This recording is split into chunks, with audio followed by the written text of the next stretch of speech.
Bismillahirrahmanirrahim. Assalamualaikum warahmatullahi wabarakatuh.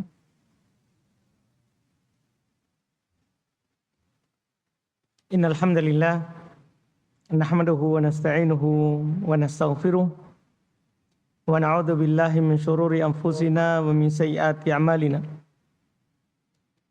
May yahdihillahu fala mudhillalah wa may yudlil fala hadiyalah. Asyhadu an la ilaha illallah wahdahu la syarikalah wa asyhadu anna Muhammadan abduhu wa rasuluh sallallahu alaihi wa ala alihi wa ashabihi wa man tabi'ahum bi ihsan ila yaumiddin, amma ba'd.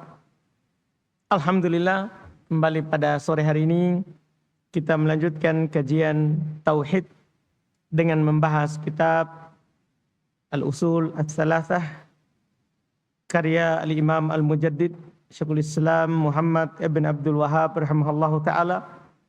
Pada hari ini kita sudah masuk di asal kedua.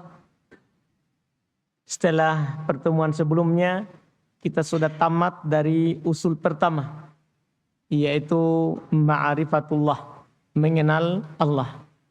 Di hari ini kita masuk di usul kedua, yaitu ma'rifatu dinil Islam, mengenal agama Islam.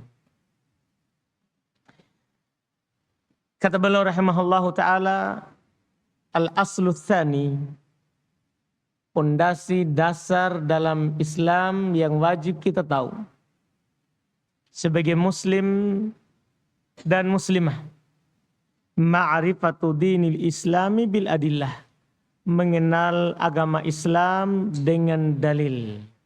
Ini penting sekali judulnya ini. Wajib kita mengenal agama Islam, tapi dengan dalil. Karena banyak orang kenal agama Islam, tapi karena keturunan. Dia bapak ibunya Islam, sehingga dia Muslim. Terkadang dia tidak kenal itu Islam. Makanya beliau tambahkan dengan dalil. Tidak cukup mengenal saja tanpa apa dalilnya. Iya, ini tentunya adalah hal yang paling penting. Setelah kita mengenal Allah, maka wajib kita mengenal agama yang Allah turunkan kepada kita. Iya, karena kita ini tidak cukup untuk masuk ke dalam surga dengan dalil kita kenal Allah, tanpa beribadah kepadanya. Dan beribadah kepada Allah itu melalui jalur agama yang Allah turunkan kepada kita.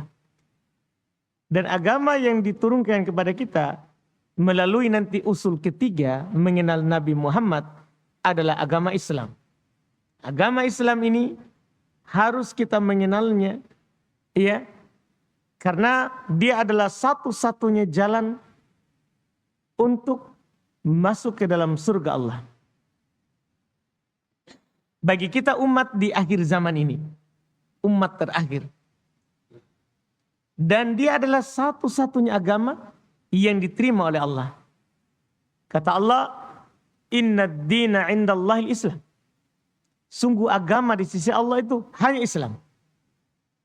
Wa may yabtaghi ghairal islami dinan falyuqbal minhu wa huwa fil akhirati minal khasirin. Siapa yang mencari selain Islam sebagai agamanya, maka tidak akan diterima darinya. Allah yang menyatakan begitu. Iya. Siapa yang mencari selain Islam sebagai agama, tidak akan diterima darinya. Ketika ada orang mengatakan, kamu beragama apa? Dia beragama dengan jawabannya selain Islam. Maka Allah katakan, Allah tidak akan menerima selain Islam. Bukan kita yang bilang, tapi itu Allah sendiri yang kamu sembah lewat agama yang menurut kamu itu yang benar. Iya, bahkan Nabi kita Muhammad SAW, beliau berkata, "Lau kana akhi Musa hayyan ma wasi'ahu illa ayyattabi'an." Sekiranya saudaraku Musa hidup saat beliau diutus, maka tidak ada kelapangan baginya kecuali mengikutiku. Ini kata Nabi SAW. Jadi memang semua agama itu dari Allah turun. Turun agama Nabi Musa dari Allah, agama Nabi Isa dari Allah. Tapi setelah diutusnya Nabi Muhammad, tidak ada lagi agama yang diterima kecuali agama Islam. Allah sendiri yang mengatakannya. Wa may yabtaghi ghairal islami dinan fala yuqbala minhu. Siapa yang mencari selain Islam sebagai agama, maka tidak akan diterima darinya. Wa huwa fil akhirati minal khasirin, dan dia di akhirat termasuk orang yang merugi. Termasuk orang yang merugi. Maka di sini kita harus kenal apa ini agama yang Allah ridhoi ini. Agama yang tidak akan diterima kecuali dia. Apa itu Islam? Apa ini agama Islam? Nah, di sini beliau akan menjelaskan secara ringkas apa itu Islam dan apa dalil-dalilnya. Kata beliau rahimahullah, dia adalah Islam itu adalah al-istislamu lahu bitauhid wal inqiyadu lahu bitta'ah wal bara'atu minasyirki wa ahli. Masya Allah. Islam itu adalah berserah diri kepada Allah dengan bertauhid. Berarti ini rukun pertama. Kita berserah diri kepada Allah dengan bertauhid. Kalau ada orang berserah diri kepada Allah tapi tidak bertauhid, tidak mengesahkan Allah dalam ibadah, belum dikatakan berserah diri. Karena Islam, dan sekaligus bisa kita katakan, kamu belum Muslim. Kamu belum Islam. Karena Islam maknanya adalah al-istislamu lahu bitauhid. Menyerahkan diri kepada Allah dengan bertauhid. Wal inqiyadu lahu bitta'ah. Tunduk kepada Allah dengan melakukan ketaatan. Wal bara'atu minasyirki wa ahli. Berlepas diri dari yang namanya syirik serta pelakunya. Memang begitulah Islam. Kalau kita melihat orang mengatakan, saya berserah diri kepada Allah dengan bertauhid, tapi tidak taat, belum Muslim. Atau ada orang berserah diri kepada Allah dengan bertauhid, sudah taat, tapi tidak lepas dari syirik, belum tauhid, belum Muslim. Atau ada orang, anggaplah, ada orang sudah berserah diri kepada Allah dengan bertauhid, tunduk kepada Allah dengan taat, berlepas dari syirik, tidak syirik, tapi tidak berlepas diri dari pelaku syirik, belum juga Muslim. Inilah syarat Muslim. Bertauhid, taat kepada Allah di atas tauhid, berlepas diri dari syirik perbuatannya dan pelakunya. Kita bisa melihat kembali Nabi Ibrahim. Kapan beliau dianggap sebagai hanifan muslimah? Orang yang hanif lagi Muslim. Ketika beliau bukan Yahudi yang menyembah Uzair, bukan Nasara yang menyembah Isa dan ibunya, bukan musyrik yang menyembah patung. Allah katakan, "Ma kana Ibrahimu Yahudiyan wala Nasraniyah." Ibrahim itu bukan orang Yahudi. Ibrahim itu bukan orang Nasara. Iya. Dan bukan pula musyrik. Walakin kana hanifan muslimah. Akan tetapi dia adalah seorang yang hanif. Seorang yang berpaling dari syirik. Bertauhid. Dan muslim. Apa artinya muslim? Itu tadi. Berserah diri kepada Allah dengan bertauhid. Tunduk melakukan ketaatan kepada Allah. Saking taatnya, Allah Subhanahu wa ta'ala pernah mewahyukan kepadanya lewat mimpinya untuk menyembelih anaknya, Ismail. Iya. Dia berkata kepada anaknya, saya melihat dalam mimpiku bahwa saya diperintahkan untuk menyembelihmu. Mimpi para nabi itu wahyu. Anaknya bilang, lakukan apa yang disuruhkan kamu. Jadi anaknya Ismail juga lakukan. Iya, lihat. Maka dia pun siapkan parang pisaunya dan mau menyembelih anaknya. Dan Allah ganti dengan domba. Yang intinya adalah bahkan disuruh sembelih anaknya dia mau. Bayangkan ketaatannya kepada Allah. Iya. Dan berlepas diri dari yang namanya syirik dan pelakunya. Nabi Ibrahim, Masya Allah, sangat berlepas diri dari yang namanya syirik. Bahkan pelaku-pelaku syirik, bahkan bapaknya sendiri. Bapaknya Nabi Ibrahim namanya Azar. Ini bapaknya Nabi Ibrahim pembuat patung, tukang pembuat patung. Dia berlepas diri dari semuanya. Iya. Bahkan Allah sebutkan di Quran. Qad kana lakum fi Ibrahim uswatun hasanah. Telah ada bagi kalian pada Ibrahim itu suri teladan yang baik. Demikian pula orang-orang yang beriman bersamanya. Walladzina amanu ma'ah. Dan orang-orang yang beriman bersama Ibrahim. Idh qalu liqaumihim. Ketika mereka berkata kepada kaumnya. Inna bura'a'u minkum. Sungguh kami berlepas diri dari kalian. Orangnya. Wa mimma ta'buduna min dunillah. Dan dari apa yang kalian sembah selain Allah. Kafarna bikum. Kami ingkar terhadap kalian. Wa bada bainana wa bainakumul adawa wal baghdha. Nampak bagi kita permusuhan dan kebencian. Hatta tu'minu billahi wahda. Sampai kalian beriman kepada Allah semata. Ini coba perhatikan. Iya. Ibrahim dikatakan hanifan muslimah karena dia adalah tunduk, berserah diri kepada Allah dengan bertauhid. Taat kepada Allah, berlepas diri dari yang namanya syirik serta pelaku syirik. Inilah yang dinamakan Islam. Islam sekali lagi bukan hanya pengakuan tanpa ada ketaatan. Bahkan bukan pengakuan ketaatan tanpa ada berlepas diri dari syirik dan pelakunya. Iya. Makanya setiap orang yang mengenal tauhid dengan baik, iya, maka pasti dia akan membantai yang namanya syirik. Dan pasti akan berlepas diri. Pasti antum mulai berpikir, gimana ini temanku masih syirik? Pasti antum mulai memisahkan diri dari pelaku syirik. Itu secara otomatis. Begitulah orang kalau mengenal Islam dengan benar. Karena seorang muslim, ketika dia mengatakan dia Islam, maka dia pasti adalah orang yang berserah diri kepada Allah dengan bertauhid. Tunduk kepada Allah dengan melakukan ketaatan. Pasti berlepas diri dari yang namanya syirik perbuatannya. Wa ahli dan pelakunya. Itu dipastikan itu. Tidak akan pernah ada orang yang mengaku dibilang muslim dengan muslim yang benar. Terus dia berdampingan, bergandengan tangan dengan pelaku syirik. Tidak mungkin kita dapat itu. Karena inilah pengertian Islam yang benar. Iya.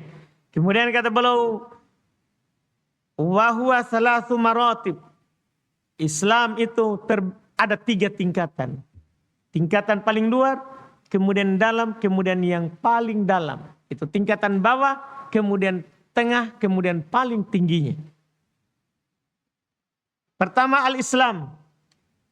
Itu yang pertama. Nanti akan disebutkan rukun-rukunnya. Kapan dikatakan kita muslim? Wal iman, tingkatan kedua iman. Nanti ada rukun-rukunnya.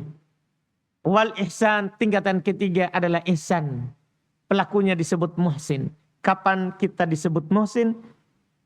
Maka ada rukun dan ketentuannya. Inilah 3 tingkatan dalam Islam. Islam, iman, ihsan. Islam disebut pelakunya muslim. Iman disebut orangnya mukmin. Ihsan disebut orangnya muhsin. Inilah tingkatan Islam. 3 ini. Kata beliau wa kullu martabatin laha arkan. Setiap tingkatan ada rukunnya. Maksudnya ketika kita mengaku diri kita muslim, maka kita melakukan orang yang taat terhadap rukun Islam.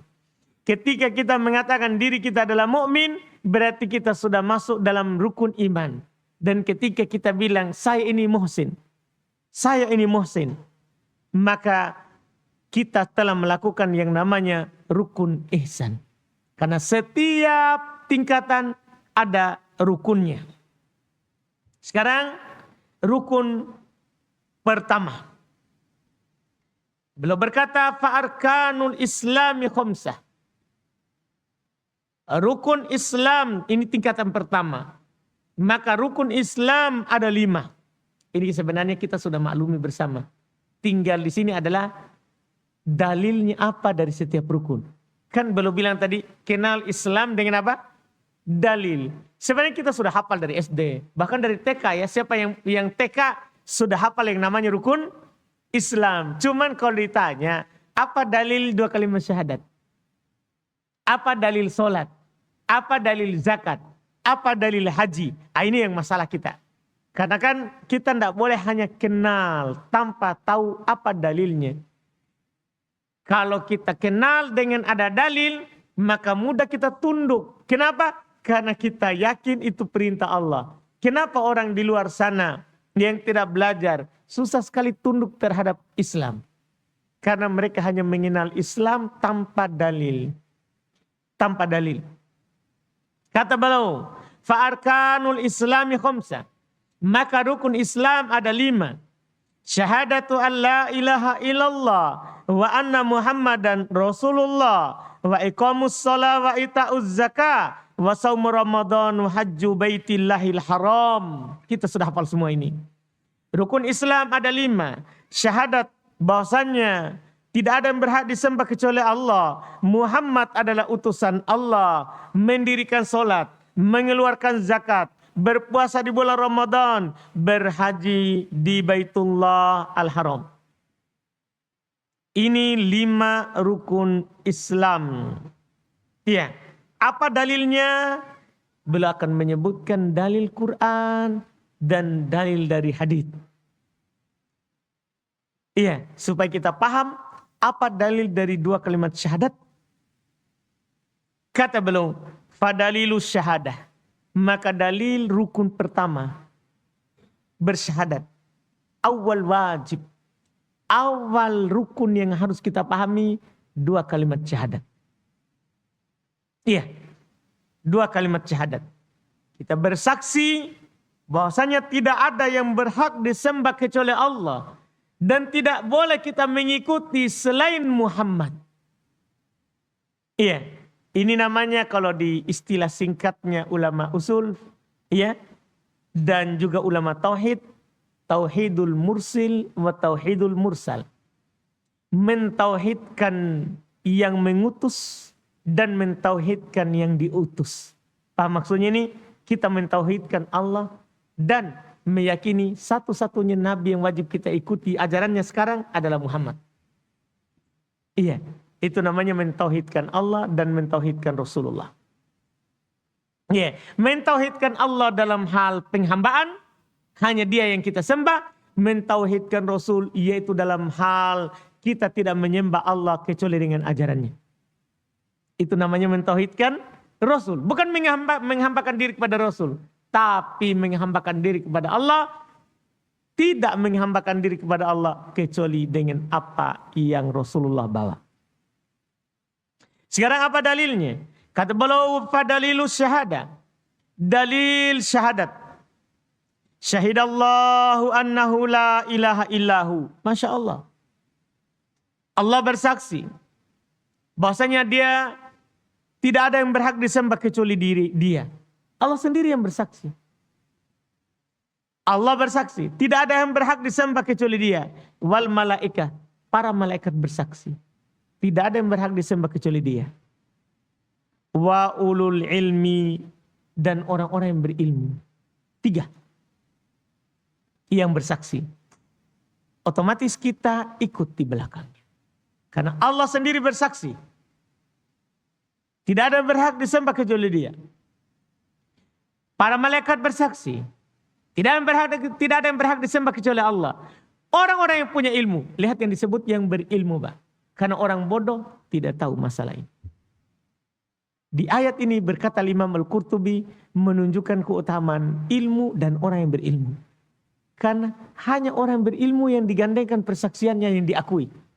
Orang bodoh tidak diakui persaksiannya. Lihat, yang bersaksi siapa di sini disebutkan?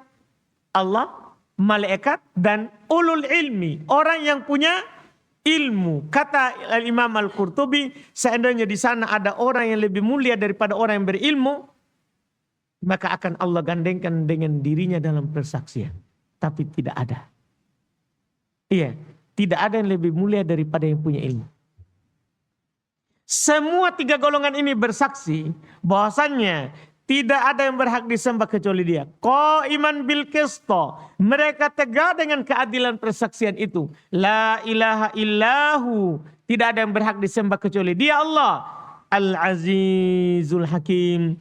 Yang maha perkasa lagi maha bijaksana. Masya Allah. Ini dalil Quran. Ya, ini dalil Quran. Ayat surat Ali Imran. Ya, ayat 18. Iya, ini sangat jelas. Wa ma'naha, apa maknanya? Apa maknanya? Makna la ilaha illallah. Kata beliau, dan artinya maknanya la ma'buda bihaqqin illallah. Makna la ilaha illallah, tidak ada yang berhak disembah kecuali Allah. Itu artinya tidak boleh kita hanya bilang begini, tidak ada sembahan, tidak ada Tuhan selain Allah. Kurang itu. Kan itu arti kebanyakan di luar sana. La ilaha illallah apa terjemahannya? Tidak ada Tuhan selain Allah. Salah. Itu kurang. Yang benarnya tidak ada sembahan yang berhak. Tambahkan kata yang berhak. Karena kalau kita bilang tidak ada Tuhan selain Allah, berarti kalau itu adalah dianggap Tuhan, itulah Allah. Makanya di sana ada orang-orang filsafat bahkan mengatakan, ya apa yang dia yakini, yang dia sembah itulah Tuhan. Karena menurut dia tidak ada Tuhan kecuali Allah. Berarti kalau ada orang menganggap sesuatu itu Tuhan, itulah Allah. Menurutnya katanya. Benar itu katanya. Na'udzubillah. Yang benarnya adalah tidak ada Tuhan yang berhak disembah. Katakan itu. Yang berhak disembah kecuali Allah. Tambahkan kata berhak. Dari mana kita dapat itu? Ya dari Allah sendiri. Allah sendiri yang mengatakan begitu. Iya. Allah sendiri yang mengatakan itu. Dzalika bi annallaha huwal haq. Demikian itu karena Allah lah yang hak. Wa anna ma yad'una min duni wal batil. Dan yang orang sembah selain Allah itu batil. Jadi memang ada sembahan selain Allah. Tapi batil. Yang hak disembah adalah siapa? Allah saja. Makanya tambahkan kata la ilaha illallah. Artinya la ma'buda bihaqqin illallah. Tidak ada yang berhak disembah kecuali Allah. Tambahkan kata berhak. Kalau ada sembahan selain Allah, maka itu disembah tanpa hak. Bukan haknya itu. Orang yang menyembahnya. Makanya nanti datang Nabi Isa di hadapan Allah. Allah bertanya kepadanya, ya Isa, wahai Isa, a'anta qulta linnasi ittakhiduni ilahain wa ummiya ilahain min dunillah. Wahai Isa, apakah engkau yang mengatakan kepada orang, jadikan saya dan ibuku sebagai Tuhan selain Allah? Apa kata Nabi Isa? Subhanak, maha suci engkau. Jadi Isa membantah itu. Karena Isa tidak pernah menyeru orang, umatnya untuk menyembahnya. Tidak pernah. Tidak pernah. Iya. Karena la ilaha illallah. Tidak ada yang berhak disembah kecuali Allah. Penyembahan itu hanya haknya Allah semata. Iya. Kata beliau la ilaha. Nafiya jami'a ma yu'badu min dunillah. Kata la ilaha. Meniadakan seluruh apa yang disembah selain Allah. Illallah muthbitanil ibadata lahu wahdahu la syarikalah fi ibadati. Menetapkan bahwa penghambaan itu semata hanya untuk Allah. Kama annahu laisa lahu syarikun fi mulki. Sebagaimana tidak ada bagi Allah sekutu dalam kekuasaannya. Artinya Sebagaimana kita mengakui tidak ada yang menguasai kita ini kecuali Allah, maka sama tidak ada yang berhak kita sembah kecuali Allah. Kalau kita berkata tidak ada yang memberi saya rezeki kecuali Allah, maka tidak ada yang berhak kita sembah kecuali Allah. Sama itu. Kalau kita tidak menduakan Allah dalam hal rububiyah, maka tentunya tidak boleh kita menduakan Allah dalam hal uluhiyah. Dalam hal rububiyah maksudnya pengakuan bahwa dia adalah satu-satunya pencipta, pengatur, pemberi rezeki yang menghidupkan, mematikan. Kalau kita mengakui itu, maka dialah satu-satunya yang diibadahi. Yang lain tidak punya hak sama sekali. Ya. Kemudian kata beliau wa tafsiruha alladhi yuwaddihuha qauluhu ta'ala. Tafsirnya yang akan menjelaskannya adalah firman Allah Subhanahu wa ta'ala. Idh qala Ibrahimu li abihi wa qaumihi innani bara'um mimma ta'budun illa alladhi fatarani fa innahu sayahdin wa ja'alaha kalimatan baqiyatan fi aqibih la'allahum yarji'un. Masya Allah. Ini menunjukkan hal yang diinginkan dari la ilaha illallah adalah la ma'budan bihaqqin illallah. Tidak ada yang berhak disembah kecuali Allah. Apa buktinya?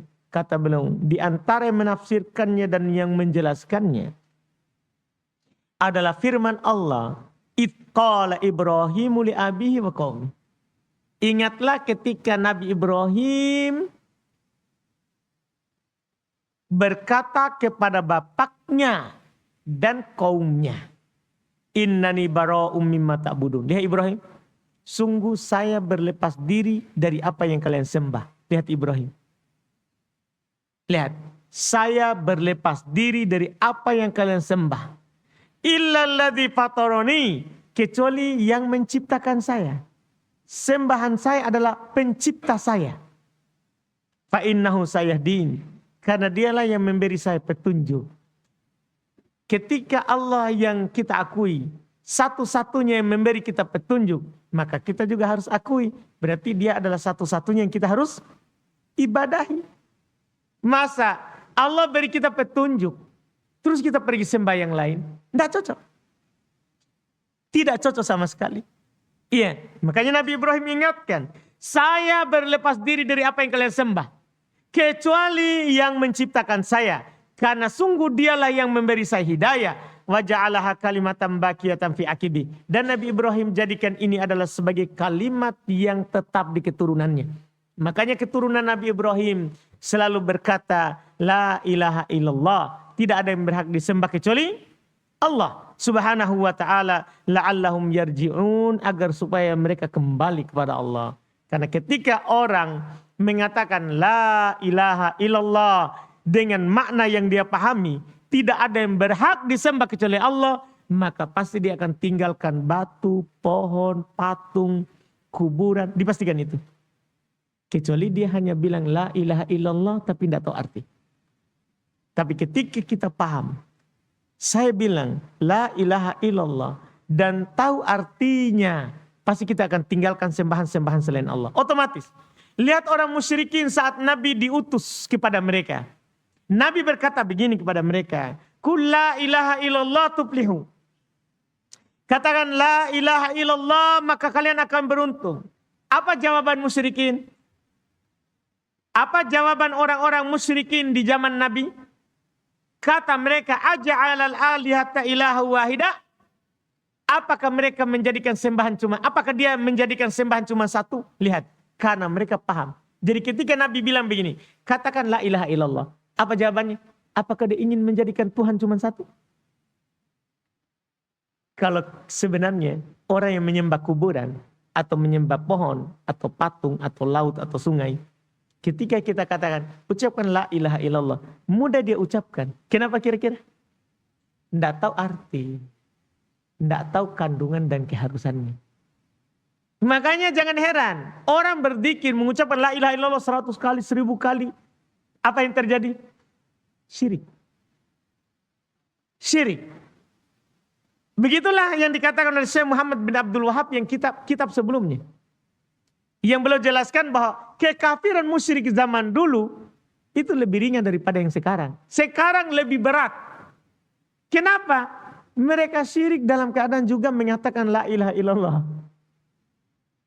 Mengatakan la ilaha illallah tapi syirik. Kenapa bisa begitu? Maknanya orang musyrikin dulu itu kalau dikatakan kepada mereka la ilaha illallah, dia takut. Dia tidak mau ucapkan. Dia tidak mau ucapkan. Karena kapan dia ucapkan, berarti dia akui bahwa semua sembahan itu adalah batil. Ini harus kita paham. Karena mereka tahu artinya. Mereka paham maknanya. Mereka paham kandungannya. Kita, kalau kita mau mengatakan bahwa saya ini muslim, wajib kita tahu maknanya. Ini rukun Islam. Rukun Islam pertama. Tidak boleh kita bodoh. Ini lebih bilang usul. Hal yang mendasar. Iya. Kita pergi ribut-ribut di masalah muamalah. Kita pergi ribut di masalah kunut. Masalah jaharkan basmalah atau tidak jaharkan. Pergi ribut, berdebat. Ini bidah, ini sunnah. Saya kalau tanya apa la ilaha illallah? Tidak tahu. Ini kan masalah. Kita ya istilahnya orang, walaupun ini sebenarnya istilahnya orang filsafat. Berkelahi di furu, usul tidak tahu. Itu kan masalah cabang. Orang itu sah solat kalau dia jaharkan basmalah. Orang itu sah solat kalau dia kunut. Tapi orang itu tidak sah Islamnya kalau dia tidak tahu makna la ilaha illallah. Iya, makanya nanti insya Allah kalau kita panjang umur, iya, kita akan bahas namanya kitab tauhid. Iya, yang mana Syekh Muhammad bin Abdul Wahab di antara keindahan susunannya kitab tauhid. Jadi beliau kasih judul Kitabut Tauhid. Di awal langsung cuman baca Bismillahirrahmanirrahim, Kitabut Tauhid. Setelah Kitabut Tauhid, beliau bawakan ayat langsung tanpa bicara. Setelah judul Kitabut Tauhid, Kitab Tauhid.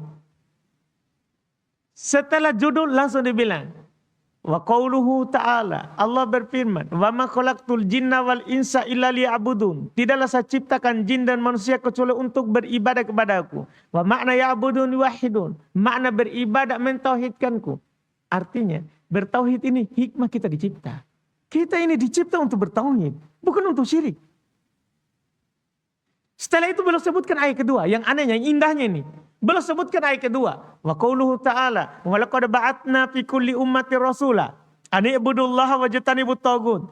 Sungguh kami telah mengutus setiap umat, kepada setiap umat seorang rasul, agar supaya menyerukan sembahlah Allah, tinggalkan selain Allah. Ternyata ini kita diutus kepada kita rasul supaya kita bertauhid.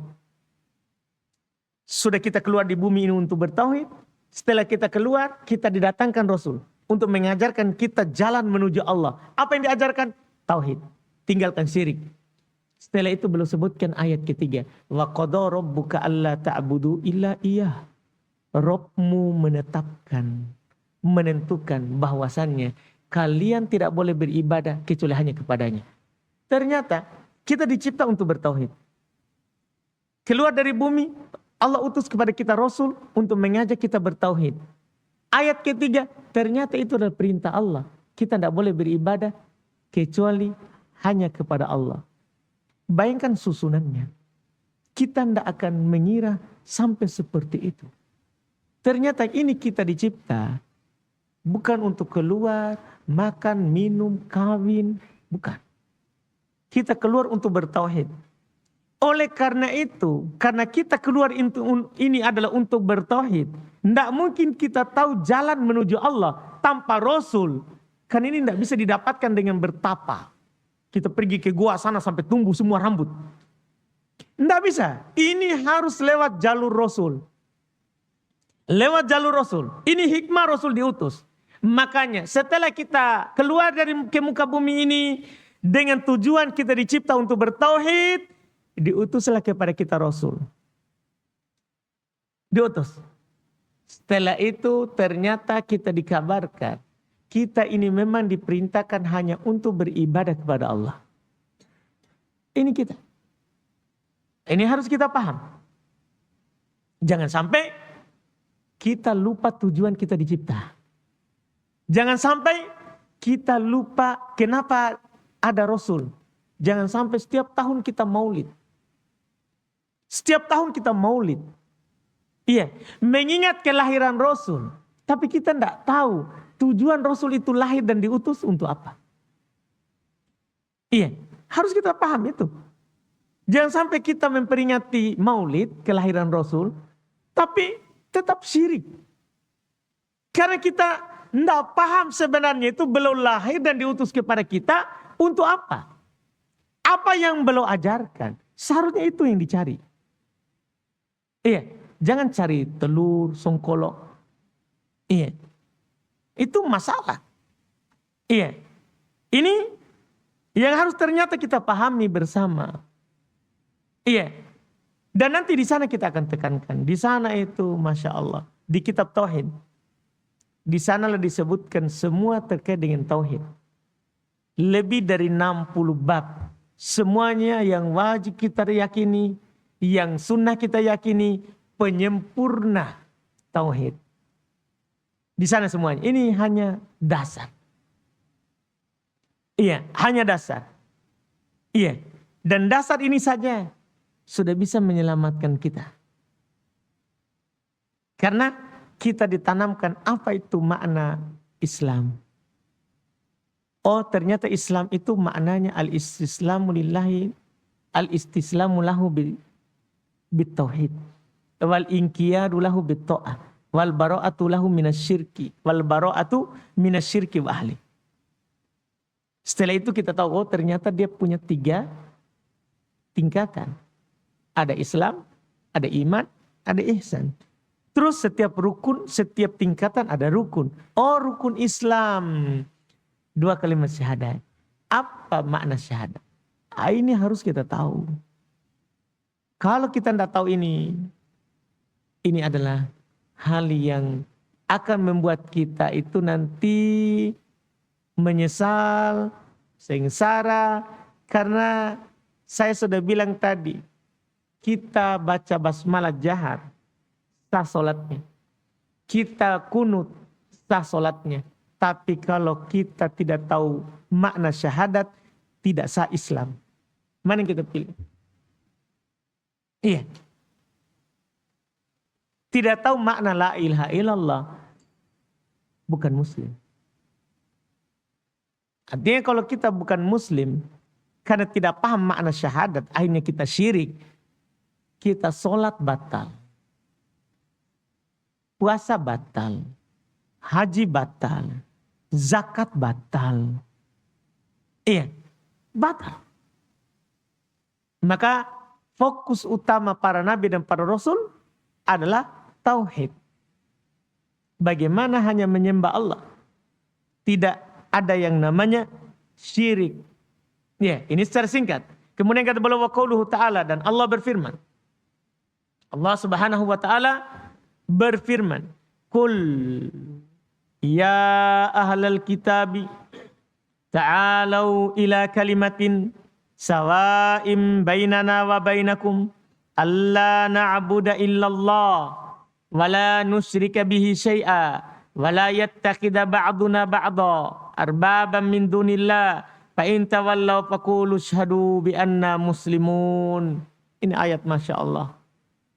Ya, menjelaskan dan menafsirkan makna la ilaha illallah. Kata Allah, "Qul," katakan wahai Muhammad, dan ini yang kita katakan. Ya ahlal kitab, wahai ahlul kitab, Yahudi Nasara. Ta'alau kemari. Ila kalimatin, kepada sebuah kalimat. Sawa'im bainana wa bainakum, yang akan menyamakan antara kita dan kalian. Antara kami dan kalian. Kalau kita bersatu di atas kalimat ini, kita sama. Kita sama. Haram darah kita ditumpahkan. Haram harta kita untuk diambil. Iya. haram kehormatan kita untuk dilanggar. Kemari kepada kalimat yang akan menyamakan antara kami dan kalian. Apa itu? Allah na'budu illallah. Yaitu untuk tidak beribadah kecuali kepada Allah. Ini yang tidak diterima oleh orang Yahudi. Tidak diterima oleh orang Nasara. Ya, karena orang Yahudi punya sembahan. Orang Nasara punya sembahan lain selain Allah. Allah katakan kepada Nabi, katakan, panggil mereka kemari kepada kalimat yang menyamakan antara kami dan kalian. Yaitu tidak menyembah kecuali Allah. Wala nusyrika bih syai'a. Tidak menduakannya dengan sesuatu apapun. Wala yattakhidha ba'duna ba'dan arbaba min dunillah. Tidak menjadikan sebagian kita dengan sebagian yang lain sebagai sembahan selain Allah. Fa in tawallau, kalau kalian berpaling, faqulu syhadu bi anna muslimun. Katakan saja, persaksikan kami muslim. Jangan sampai kita di sana ada orang tidak mau muslim, tidak mau mengatakan sembahan itu hanya Allah yang berhak disembah. Kita pergi ikut mereka. Tidak, katakan kami muslim. Artinya kami di atas makna Islam tadi. Kami adalah orang yang berserah diri kepada Allah dengan bertauhid. Tunduk dengan taat. Berlepas diri dari syirik dan pelakunya. Itu harusnya. Katakan kami muslim. Kami muslim. Katakan, harus kita berbangga bahwa kita muslim. Harus kita berbangga dengan itu. Inilah ilaha illallah. Wa dalilu syahadati anna Muhammadan Rasulullah. Dalil syahadat bahwasanya Muhammad itu adalah utusan Allah. Dan nanti akan dikembangkan lebih luas ya di asal pondasi ketiga. Kalau ini mengenal Nabi. Iya. Keturunan dari mana asalnya. Dalil syahadat bahwasanya Muhammad adalah utusan Allah. Qauluhu ta'ala dan firman adalah firman Allah Ta'ala. Laqad ja'akum rasulun min anfusikum. Sungguh telah datang kepada kalian utusan dari diri kalian. Yaitu dari golongan kalian manusia. Azizun alaihi ma'anitum. Berat atas beliau apa yang memberatkan kalian. Harisun alaikum bil mu'minina raufur rahim. Sangat semangat atas Islamnya kalian. Dan terhadap orang-orang yang beriman. Beliau rauf rahim. Beliau sangat menyayangi. Ini Rasul. Iya, sifatnya. Bahwasanya beliau dari golongan kita. Dari manusia. Iya. Di surah Al-Kahfi kita baca semua ya. Kul innama ana basyarun mitlukum. Katakanlah, wahai Muhammad, saya ini manusia seperti kalian. Dari golongan kita. Dari golongan kita. Inilah Rasul yang diutus kepada kita. Inilah Nabi yang diutus kepada kita. Apa maknanya syahadat Muhammad Rasulullah? Beliau berkata, wa makna syahadati anna Muhammadan Rasulullah. Makna syahadat ini yang paling penting. Karena banyak orang bilang asyhadu anna Muhammadan Rasulullah. Banyak orang bersaksi begitu. Tapi juga sama dengan syahadat yang pertama. Tidak tahu arti sehingga mereka melakukan syirik. Mereka jatuh dalam bid'ah. Tidak ada. Para ulama berkata, tidak ada satu bid'ah pun dilakukan oleh ahli bid'ah kecuali cacat dalam syahadat yang kedua. Sebagaimana tidak ada satupun syirik dan yang dilakukan oleh pelaku syirik kecuali cacat dalam syahadat yang pertama. Syahadat yang pertama itulah membuat orang syirik kalau cacat di situ. Kenapa pelaku bid'ah jatuh dalam bid'ah? Karena cacat dalam syahadat yang kedua. Sekarang, apa makna syahadat yang kedua? Wa makna syahadati anna Muhammadan Rasulullah. Makna syahadat bahasanya Muhammad adalah Rasulullah. Ta'atuhu fima amar. Satu. Mentaati apa yang belum perintahkan. Ini saja sudah Masya Allah. Ketika Nabi memerintahkan kita sesuatu. Dan kita adalah orang yang bersyahadat. Maka kita akan mentaati perintah. Tanpa pikir panjang. Itu makna pertama. Lanjutannya. Wa tasdiquhu fima akhbar. membenarkan apa yang dikabarkannya. Kata Imam Syafi'i, amantu bi Rasulillah wa bima ja'a an Rasulillah. Saya beriman kepada Rasulullah dan apa yang datang dari Rasulullah. Bayangkan, itu adalah makna syahadat. Beriman bahwa beliau adalah utusan Allah. Kemudian kita beriman terhadap apa yang beliau kabarkan. Percaya. Iya, kita percaya apa yang beliau kabarkan. Kita benarkan. Wajtinabu ma'anhu naha wa zajar. Dan menjauhi apa yang beliau larang. Itu makna syahadat. Ketika kita bilang begini, asyhadu anna Muhammadan Rasulullah. Saya bersaksi bahwa saya Muhammad adalah utusan Allah. Berarti kita harus taati perintahnya. Benarkan apa yang dia beritakan. Dan jauhi apa yang dia larang. Jauhi apa yang dia larang. Itu keharusannya. Kalau kita bersyahadat, baru kita tidak taat apa yang dia perintahkan. Mana tidak ada syahadat itu. Atau kita bersyahadat, kita sebenarnya taat apa yang beliau perintahkan.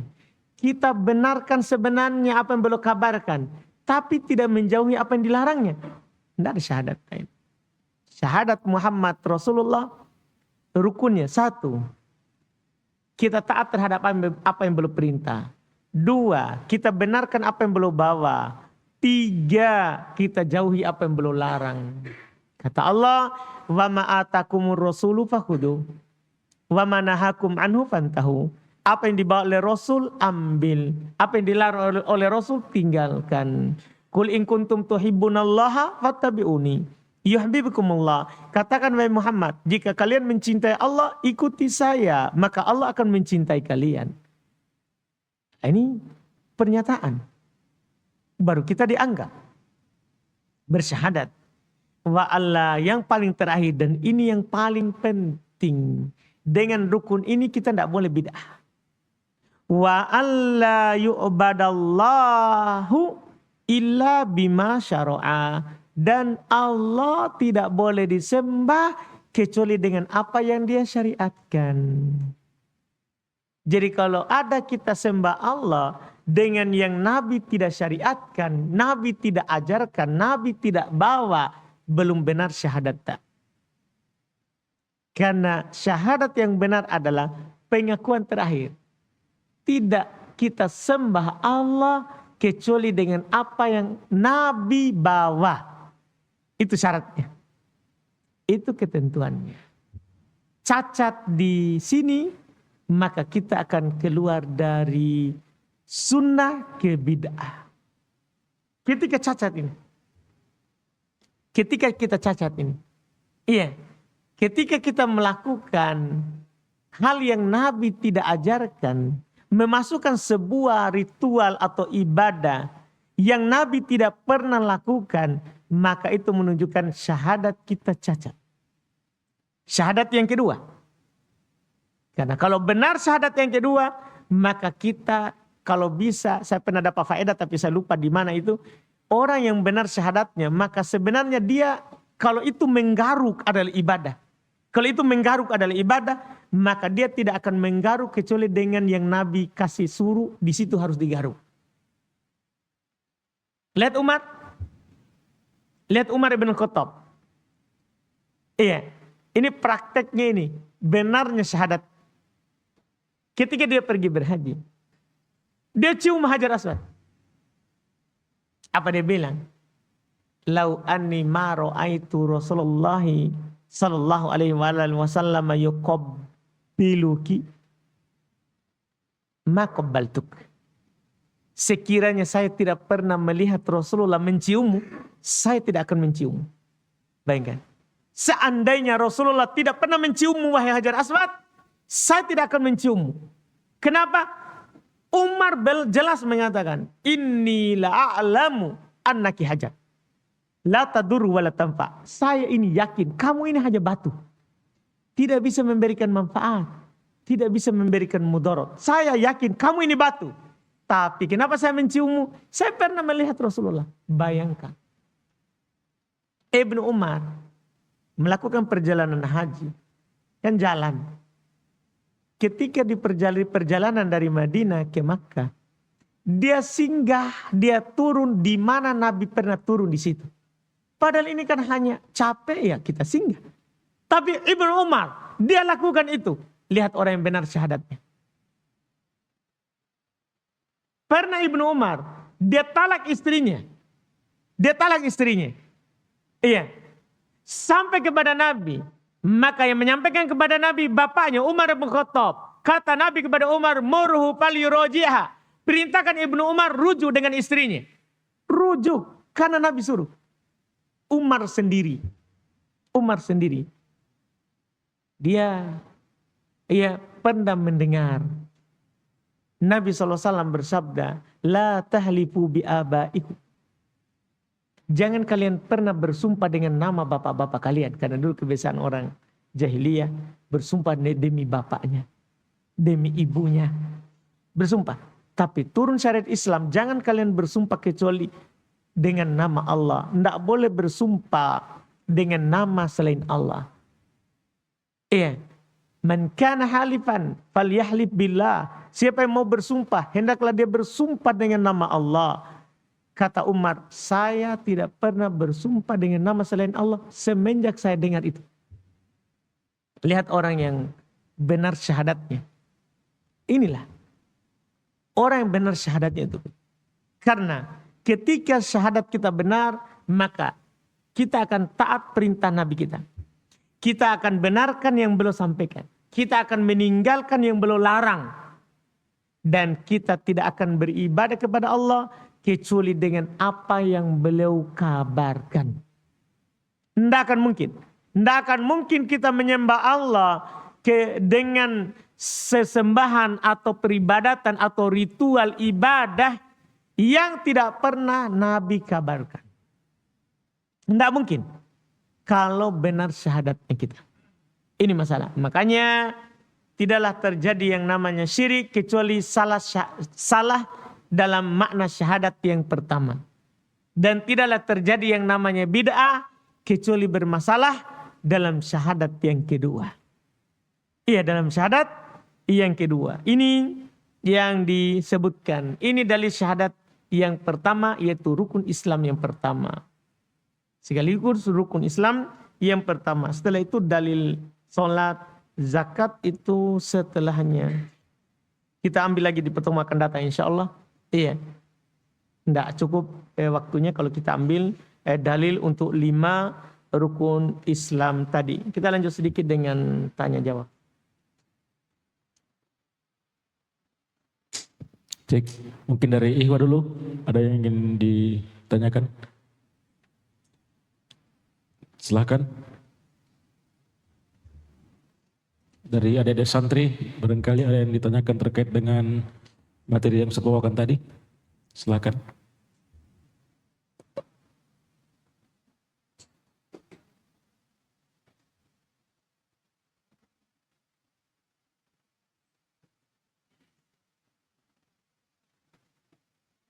Paham berarti ya? Dari Ahwat, silakan. Kalau tidak ada ya, alhamdulillah kita tutup. Bismillah. Silakan. Afwan Ustadz, bagaimana jika kita punya ponakan yang beragama Kristen, apakah dia masuk mahram? Kalau masuk mahram, masuk. Ya. Keponakan itu kalau berbicara mahram, mahram. Karena kan dalam ayat terkait dengan mahram disebutkan umum, ibu kalian. Kan begitu? Iya. Anak dari saudara kalian, anak dari saudari kalian. Iya. Itu semua disebutkan begitu. Tidak ada di situ disebutkan anak dari saudari kalian yang muslim. Enggak. Pokoknya yang disebutkan di mahram ayat surah An-Nisa ayat 23 ya. Terkait dengan mahram. Iya. Perempuan-perempuan yang mahramnya kita. Itu kan disebutkan. Iya. Walaupun beda agama, maka hukumnya secara nasab mahram. Mahram. Yang dibedakan itu nanti secara waris mewarisi. Orang kalau beda agama tidak saling mewarisi. Iya, wallahu alam. Bagaimana menurut pandangan Ustadz tentang Allah Maha Adil? Apakah dengan tidak datang kajian tapi kita melakukan hal-hal baik lainnya, kita juga mendapatkan rahmatnya Allah? Ya, kan yang mendatangkan rahmat Allah itu banyak. Ya, bukan hanya mendatangi kajian. Tapi mendatangi kajian itu salah satu sebab datangnya rahmat Allah kepada kita. Tapi banyak. Rahmat Allah itu di banyak hal. Iya. Cuman seorang masalah mendatangi kajian itu bukan masalah mendapat rahmat atau tidak. Iya. Itu masalah kewajiban beribadah kepada Allah ala basirah.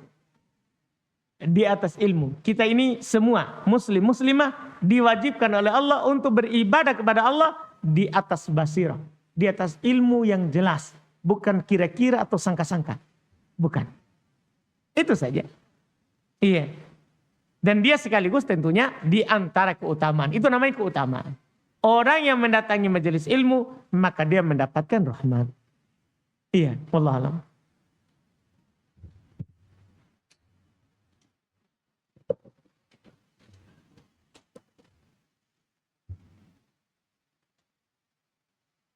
Sudah?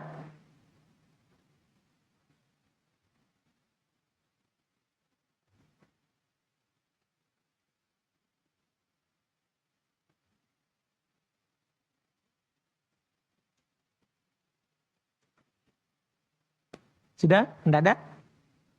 Silakan, Mbak.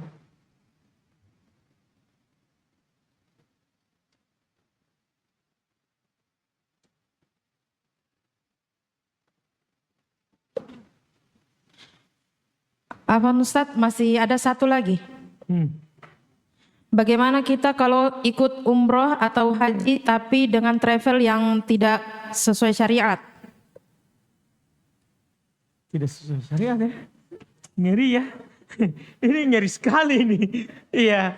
Maksudnya sebenarnya tidak ada yang tidak sesuai syariat. Mungkin tidak sesuai sunnah ya tuntunannya. Itu mungkin. Iya. Jangan bilang tidak sesuai syariat. Iya. Orang kalau berumroh ya sudah syariat itu. Cuman kadang dalam praktek bimbingan umroh ada sebagian yang keluar dari sunnah. Yang keluar dari sunnah. Misalkan, tapi secara umum sebenarnya sesuai. Misalnya tawaf. Sesuai. Tidak ada orang bilang tawaf itu 8 atau 5. Tidak kan. Semuanya pasti bilang 7. Sa'i pasti dia bilang 7. Pasti kalau dia bilang sa'i mulai dari sofa. Tidak ada orang pergi bilang sa'i itu mulai dari marwah. Tidak mungkin. Kan gitu. Cuman sekarang ada travel-travel yang tambah saja tuntunan. Itu saja. Mereka tambah misalnya kalau tawaf mereka dikir bersama dipimpin, doa dipimpin. Padahal tidak ada dikir dan doa yang diajarkan untuk dibaca sekeliling tawaf kecuali antara rukun yamani dan hajar aswad. Yaitu kita selalu membaca Rabbana atina fid dunya hasanah wa fil akhirati hasanah wa qina adzabannar. Itu pun tidak dilakukan secara berjamaah. Seharusnya dituntun saja orang. Selama tawaf kita ini dalam ibadah. Maka kita banyak zikir, banyak berdoa. Apa doanya, apa zikirnya. Apa yang Allah bukakan, itu yang dibaca. Karena permintaan orang itu beda-beda. Belum lagi kadang kita tidak mengerti itu doa yang diminta oleh pembimbing. Kadang begitu. Pembimbingnya masih anak muda, akhirnya minta istri. Kita minta aminkan, istri tak di sebelah. Jangan diaminkan. Karena tidak mau menikah lagi. Kan itu masalah. Makanya doa, silakan berdoa dengan apa yang kita inginkan, begitu sebenarnya. Silakan kita berzikir dengan apa yang Allah bukakan untuk kita. Itu sebenarnya. Itu tambahannya. Sama dengan di sa'i. Mereka tambah. Sama dengan di atas bukit Sofa. Mereka doa bersama, zikir bersama. Jadi itu dia tambah-tambah saja. Dia tambah-tambah saja. Ini yang masalah. Padahal pada dasarnya adalah umroh itu gerakan badan.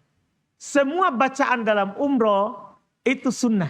Kecuali bacaan saat niat berihram. Labbaika umroh. Itu yang wajib. Setelah itu semua bacaannya. Labbaik Allahumma labbaik. itu sunnah. Masuk masjid sunnah.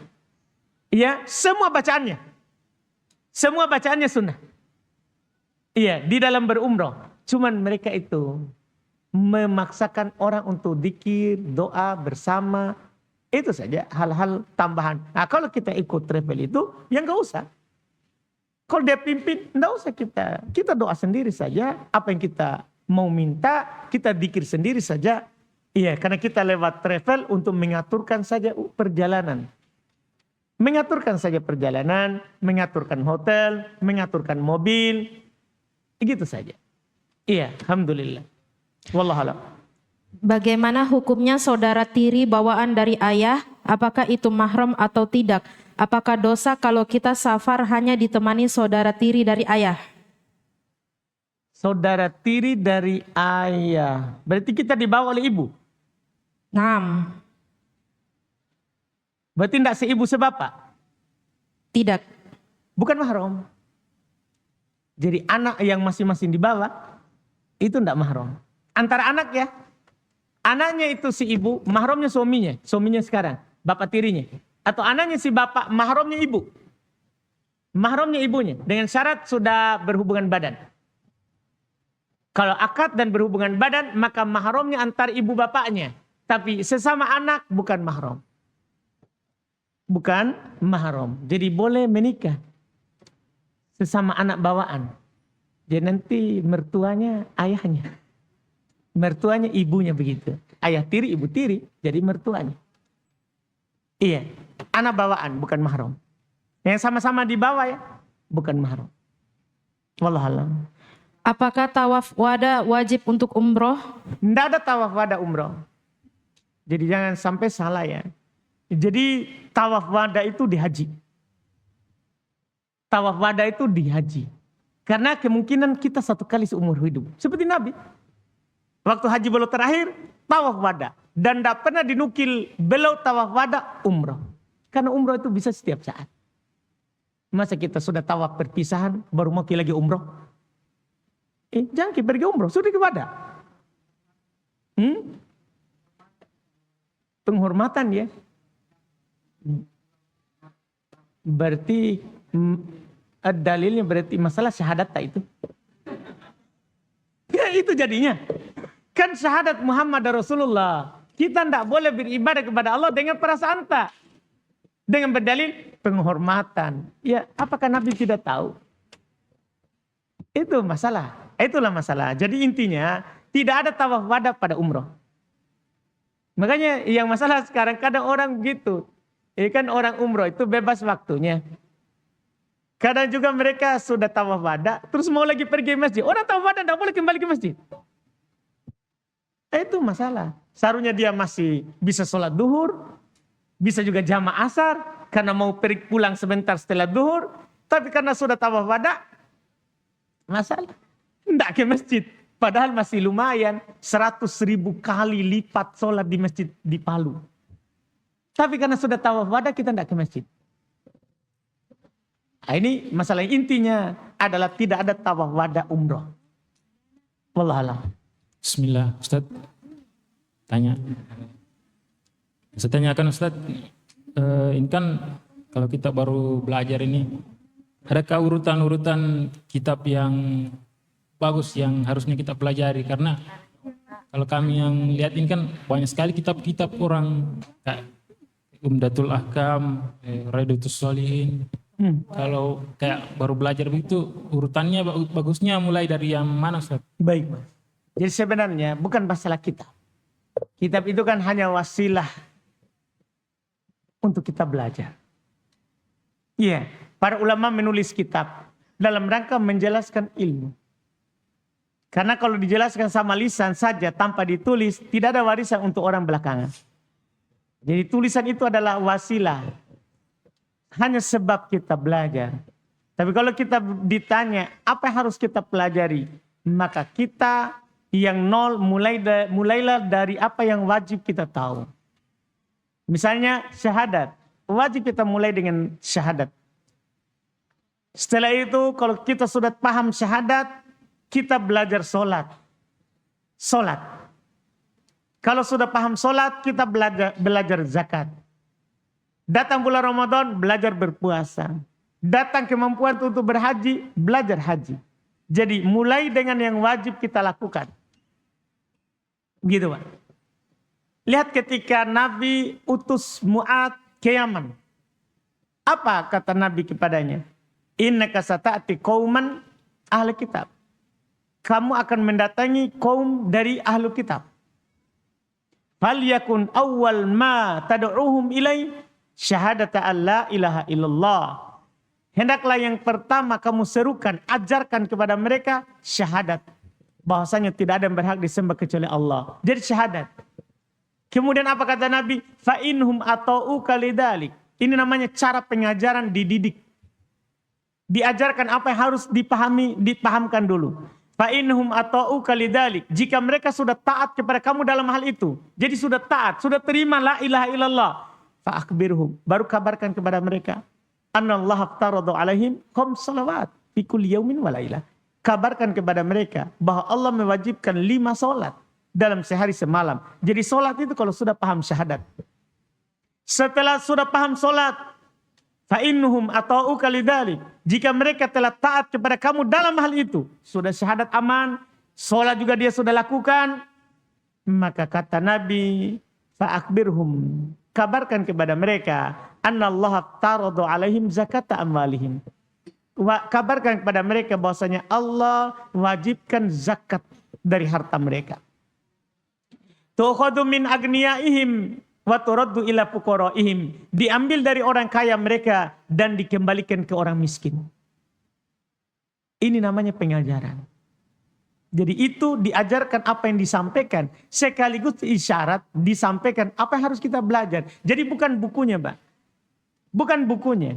Sekarang kita harus tahu buku ini bahas apa. Iya. Dan sebenarnya kalau orang tidak tahu, gurulah yang memilihkan. Tidak bisa itu murid yang pilih. Sekarang kadang kan panitia begitu. Ustadz, mau saya undang kita di sini. Oh, apa pembahasannya? Ustadz, ada apa dengan cinta? Bukan itu. Iya. Bukan panitia yang tahu. Harus ustadznya yang tanya. Gimana yang hadir? Awam, ikhwah baru, ikhwah lama. Supaya ditahu apa yang mau disampaikan. Jadi ustadz bertanya. Bukan judul harus paten dari panitia. Kadang juga panitia. Kalau tidak sesuai dengan apa yang dia minta. Dia tidak undang ke ustadz. Cari orang lain, Dik. Iya. Ini masalah enggak. Jadi Nabi itu sudah ajarkan setiap da'i yang diutus. Nabi ajarkan, kamu harus sampaikan ini. Begitu. Jadi ustadz, biarkan ustadz yang memilihkan. Iya, apa materinya yang bagus. Untuk diajarkan. Karena ustadzlah yang paham.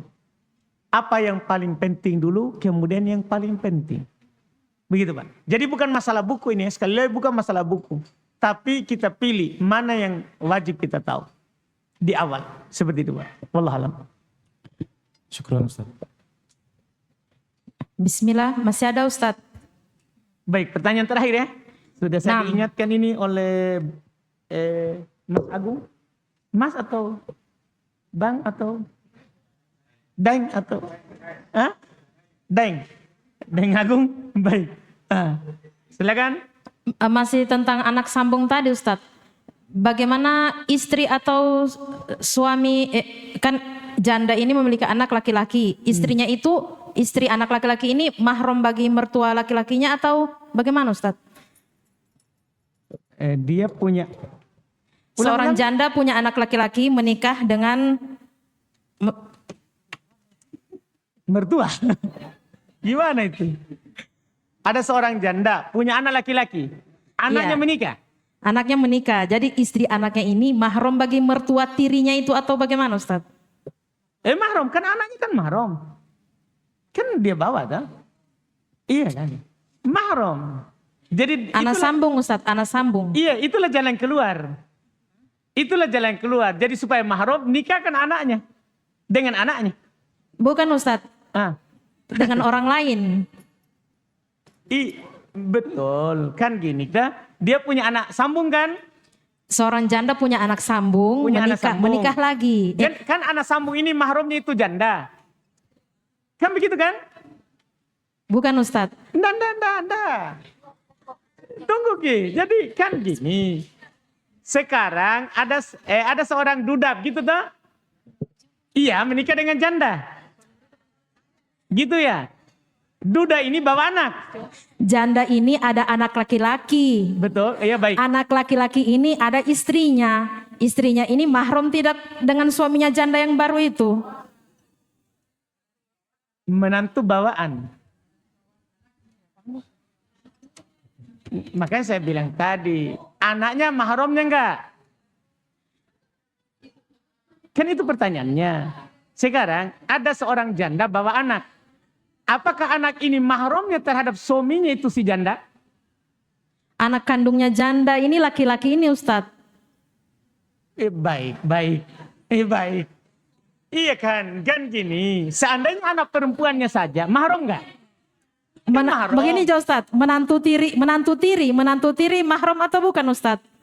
Baik, itulah saya bilang dari tadi. Kalau asalnya itu mahram, cabangnya itu juga mahram. Kita paham Ji? Jadi kan gini, kalau seandainya ini janda punya anak perempuan, mahram enggak terhadap itu bapak? Kan mahramnya. Berarti kan kalau ini anaknya ibu nikah, kan mahramnya ibunya. Menantunya kan, demikian pula mahram untuk bapaknya. Sama Ji. Iya. Kalau anaknya ibu ini laki-laki Ustadz? Iya betul, berarti kan nanti adalah menantunya kan bapak itu perempuannya. Berarti kan mahramnya. Iya enggak? Makanya saya bilang tadi, kalau mau dijadikan mahram itu antara anak, nikahkan nih. Jadi mahram nih. Mahram antara anak, mahram antara orang tua. Kita paham juga atau belum ini? Jadi mantu tiri ini. Apa Ustadz, belum bisa diterima ini dengan penanya. Belum bisa dipahami. Iya, baik. Jadi sebenarnya kita bahas dulu asal. Makanya saya tadi selalu ke asal dulu. Sekarang kalau ada seorang janda bawa anak, dan seorang duda bawa anak, maka anaknya si janda atau anaknya si duda ini kan mahram. Kan begitu dulu pembahasan kita. Ketika itu anaknya mahram, maka suaminya nanti atau istrinya nanti mahram. Iya. Begini Ustadz, kan ini omku. Dia omku ini menikah dengan seorang janda. Janda ini punya anak. Baik. Jadi anak bawaannya dari suami lamanya atau Ustadz laki-laki. Iya. Terus anaknya janda ini laki-laki tadi menikah dengan seorang perempuan. Betul. Jadi kan mertua tiri dengan omku itu. Iya. Apakah omku dengan menantu tirinya ini bermahram? Itu pertanyaannya Ustadz. Makanya saya tanya gini, sekiranya itu janda anaknya perempuan, apakah mahramnya itu om tak? Sekiranya, kita berandai. Kan ini kebetulan beda kasus, karena ini laki-laki. Maka kita tanyakan tentang istrinya, kan begitu? Maka saya bicara dulu asalnya. Sekiranya ini, kita hayalkan. Om tak ini ternyata janda yang dinikahi anak perempuan, apakah mahramnya? Jawab dulu. Mahram Ustadz. Mahram. Maka nanti suaminya adalah mahram. Sedemikian pula istrinya ini. Sekarang kita kembali ke pertanyaan tak. Janda ini punya anak laki-laki. Ini janda. Punya anak laki-laki. Kan otomatis mahramnya om tak. Iya. Cuman kita tidak berbicara mahram karena laki-laki. Tidak perlu Kan begitu. Tapi ini masalahnya sekarang. Bagaimana ini istrinya anak bawaan. Nah anak bawaan itu mahram, maka istrinya mahram. Oh, nah Ustadz, jazakallahu khairan. Begitu nih, alhamdulillah. Akhirnya, baik. Aman berarti? Aman Ustadz. Alhamdulillah. Selesai Deng Agung? Alhamdulillah. Iya. Kayaknya Deng Agung terpengaruh dengan istri ya, nasabnya. jadi daeng karena orang takalar gitu ya. Alhamdulillah. Kita cukupkan, alhamdulillah, subhanallah, hamdik, asyhadu an la ilaha illa anta, astaghfiruka wa atubu ilaik.